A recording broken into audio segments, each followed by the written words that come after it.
Mahal na sangre. Muros, mabuti at ligtas ka nakabalik dito. Si Akil, nasan siya? Sumama ka sa akin, mahal na sangre. Dadaling kita sa kanya. Sasabihin ko na rin kung anong kailangan mong malaman tungkol kay Akil. Anong kailangan kong malaman tungkol kay Akil? Basta sumama ka sa akin, mahal na sangre.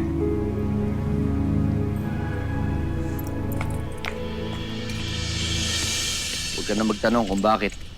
Ngunit kunin mo ito at itagong espada ng inyong mashna. Masusunod, Rhea Bibe.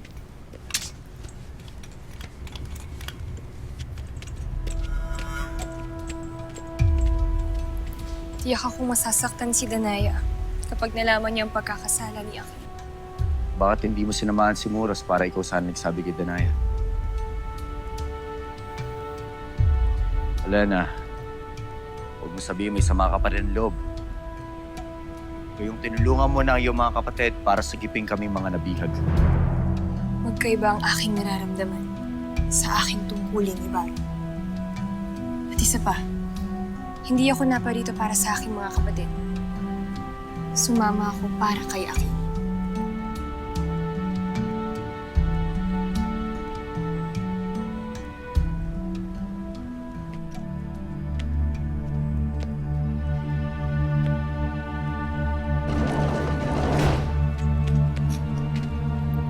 Akil,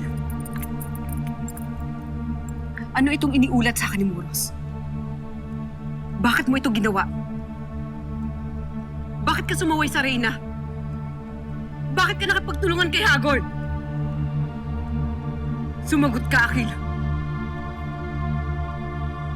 Iligtas mo ang sarili mo!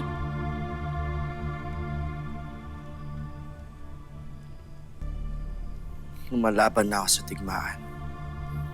Mula pa nung Reyna ang iyong ina. Alam mo yan, Danaya.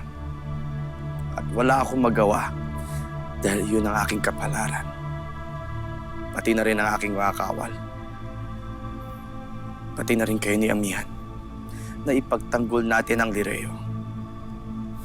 Ngunit dahil kay Hagor, nagkaroon ako ng panibagong pagkakataon na paguhin ang kapalaran ko at ng Encantadia. Pinili ko ang katahimikan at kapayapaan kahit na ang kapalit nun ay ang aking konsensya. Dahil nagbuwis ng buhay sila Lirasari at si Hitano. Poltre ko nabigo kayo ng ating Reyna. Ngunit mas pipiliin ko pa maging masama. Basta matapos lahat ng kaguluhan na ito. Maganda man ang layunin. Pero mali pa rin ang ginawa. Kaya dahil dyan kaya hindi kita maliligtas. Kailangan mo pa rin panagutan ang kasalanan na gawa.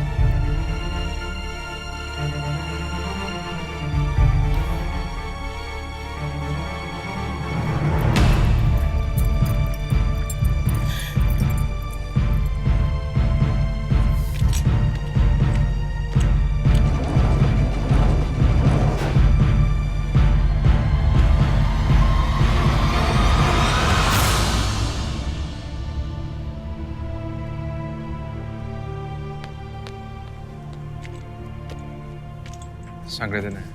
Oras wala ka dapat ipag-alala. Sa ngayon, nahihiyaan mo muna si Akil sa silid na yan.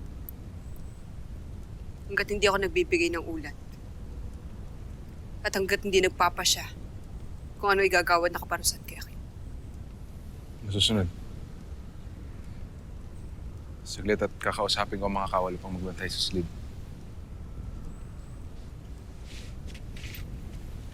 Sa Secto.